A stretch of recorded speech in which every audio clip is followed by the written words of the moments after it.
Most people won't tell you this, but being unbothered is actually a trauma response. That's what I said on TikTok. And whoa, y'all had a lot to say about it, didn't y'all? Some people were like, this is deep. Others were like they were unbothered and they've always been unbothered and they don't have trauma. Others were like, no, sometimes I'm just healed and I just don't care. And listen, I get both sides, I do. But today I want to take you deeper. I'm not here to attack how anyone copes. I'm here to hold a mirror up to what we call peace, and it's actually self-protection. So without wasting any more time, let's get into today's video. So basically today's video is just about being unbothered is actually a trauma response.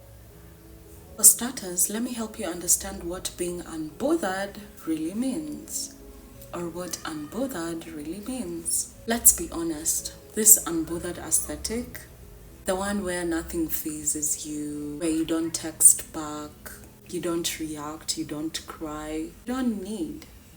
A lot of times that's not healing, sadly.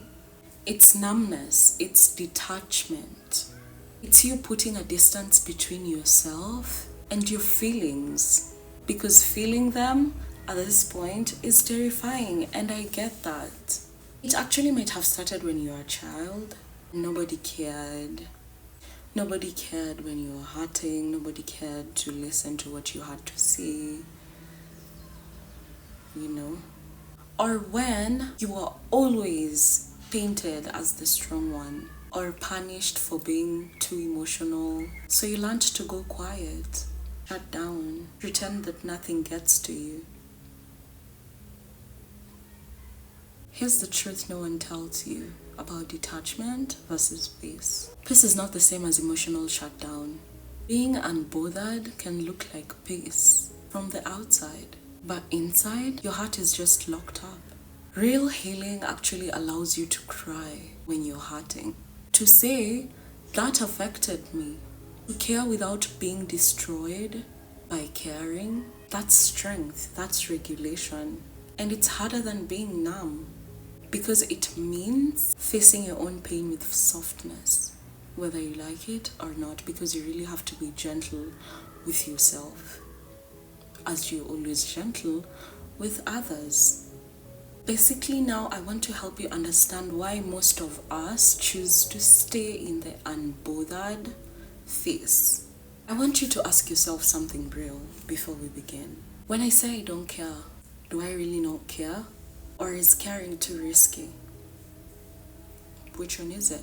And be honest. Please be honest with yourself, because this is just a conversation that you're having with yourself. No one is ever going to find out. So when you're answering these questions that I have previously mentioned, please be honest with yourself. Because for a lot of us, being unbothered isn't confidence, it's a safety mechanism. Our body's way of saying, if I care too much, I'll break. So I'll pretend I don't care at all. That's honestly your inner child trying to survive, because it's just being constantly triggered, not your higher self. My experience, I'll be real with you. There was a time I swore I was healed, like completely, just because I didn't react anymore, just because I didn't feel triggered, I felt nothing. But I was just avoiding connection. I thought silence meant power, but I was just scared of being seen in my vulnerability. Healing didn't start for me until I admitted that I do care, until I admitted that some things do hurt my feelings, until I admitted that some things do trigger me. And I need to do something about it, because the moment someone or something triggers you and makes you act out of character, that means they have power over you. That means you've given your power away. So every time, please remember that. Don't give your power away to people who don't even deserve to be around your energy. And that's not weakness. Admitting that you care, admitting that that affected you, admitting that that was a trigger to you, that's really not weakness. Instead, that's courage. That's courage. And that's something very powerful. Let's learn to heal loudly, please. And I feel like when we start healing loudly, I feel like the suicide cases might reduce. And here is why. Most of us get overwhelmed with whatever it is that we are going through, because at one point in my life, yes, I was suicidal. But what I came to realize and what I picked up from that situation was the fact that you need to be allowed to heal loudly.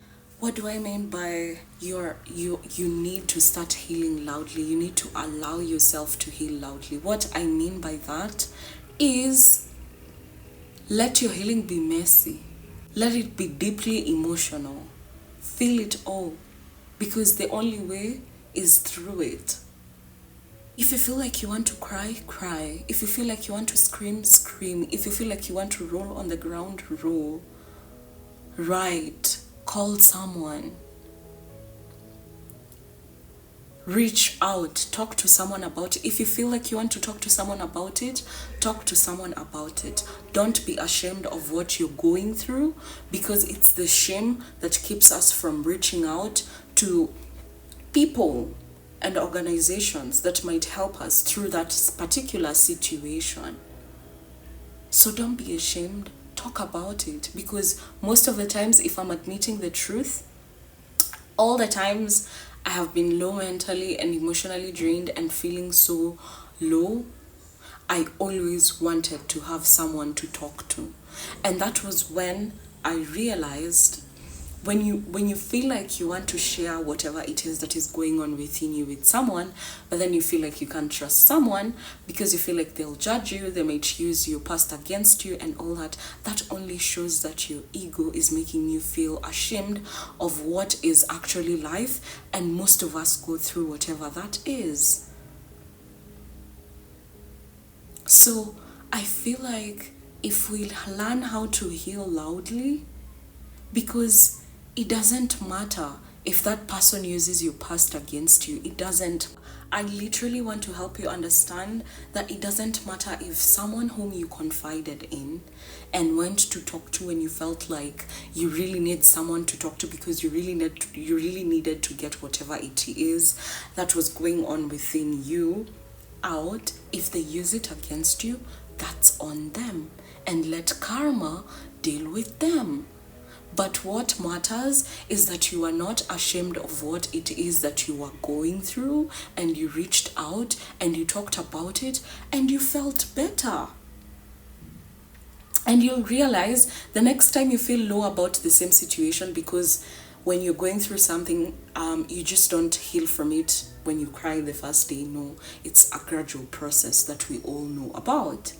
So you'll find that every time you talk about it, every time you journal about it, will reach a point. Now you won't feel like you want to talk to someone about it. Instead, you'll feel like, I want to journal about it.